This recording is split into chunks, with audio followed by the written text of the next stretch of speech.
Chapter 30. Now when Rachel saw that she bore Jacob no children, Rachel envied her sister, and said to Jacob, "Give me children, or else I die." And Jacob's anger was aroused against Rachel, and he said, Am I in the place of God, who has withheld from you the fruit of the womb? So she said, "Here is my maid Bilhah. Go in to her, and she will bear a child on my knees, that I also may have children by her." Then she gave him Bilhah, her maid, as wife, and Jacob went in to her. And Bilhah conceived and bore Jacob a son. Then Rachel said, "God has judged my case, and he has also heard my voice and given me a son." Therefore she called his name Dan. And Rachel's maid Bilhah conceived again and bore Jacob a second son. Then Rachel said, "With great wrestlings I have wrestled with my sister, and indeed I have prevailed." So she called his name Naphtali. When Leah saw that she had stopped bearing, she took Zilpah her maid, and gave her to Jacob as wife. And Leah's maid Zilpah bore Jacob a son. Then Leah said, "A troop comes." So she called his name Gad. And Leah's maid Zilpah bore Jacob a second son. Then Leah said, "I am happy, for the daughters will call me blessed." So she called his name Asher. Now Reuben went in the days of wheat harvest, and found mandrakes in the field, and brought them to his mother Leah. Then Rachel said to Leah, "Please give me some of your son's mandrakes." But she said to her, "Is it a small matter that you have taken away my husband? Would you take away my son's mandrakes also?" And Rachel said, "Therefore he will lie with you tonight for your son's mandrakes." When Jacob came out of the field in the evening, Leah went out to meet him, and said, "You must come in to me, for I have surely hired you with my son's mandrakes." And he lay with her that night. And God listened to Leah, and she conceived and bore Jacob a fifth son. Leah said, "God has given me my wages, because I have given my maid to my husband." So she called his name Issachar. Then Leah conceived again, and bore Jacob a sixth son. And Leah said, "God has endowed me with a good endowment. Now my husband will dwell with me, because I have borne him 6 sons." So she called his name Zebulun. Afterward she bore a daughter, and called her name Dinah. Then God remembered Rachel, and God listened to her, and opened her womb.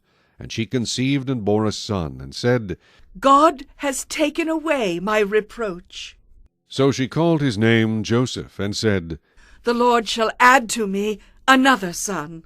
And it came to pass, when Rachel had borne Joseph, that Jacob said to Laban, Send me away, that I may go to my own place and to my country.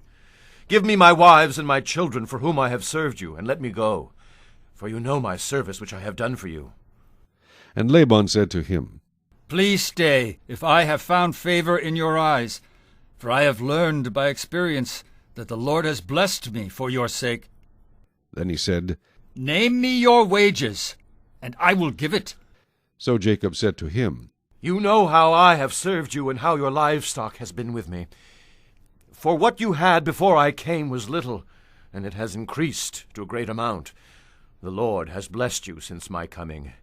And now, when shall I also provide for my own house? So he said, What shall I give you? And Jacob said, You shall not give me anything. If you will do this thing for me, I will again feed and keep your flocks.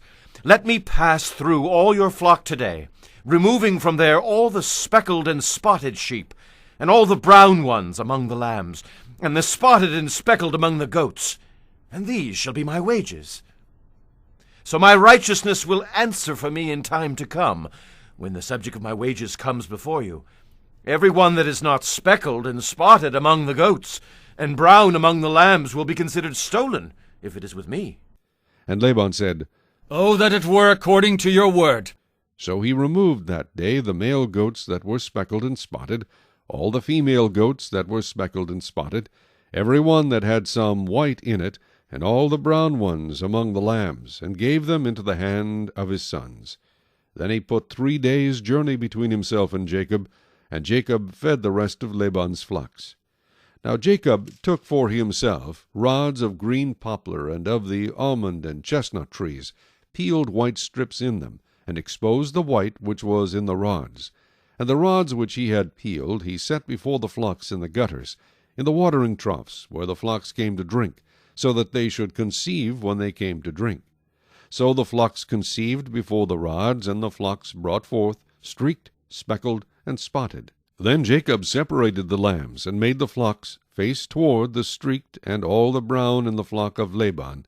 But he put his own flocks by themselves, and did not put them with Laban's flock. And it came to pass, whenever the stronger livestock conceived, that Jacob placed the rods before the eyes of the livestock in the gutters, that they might conceive among the rods. But when the flocks were feeble, he did not put them in. So the feebler were Laban's, and the stronger Jacob's. Thus the man became exceedingly prosperous, and had large flocks, female and male servants, and camels and donkeys.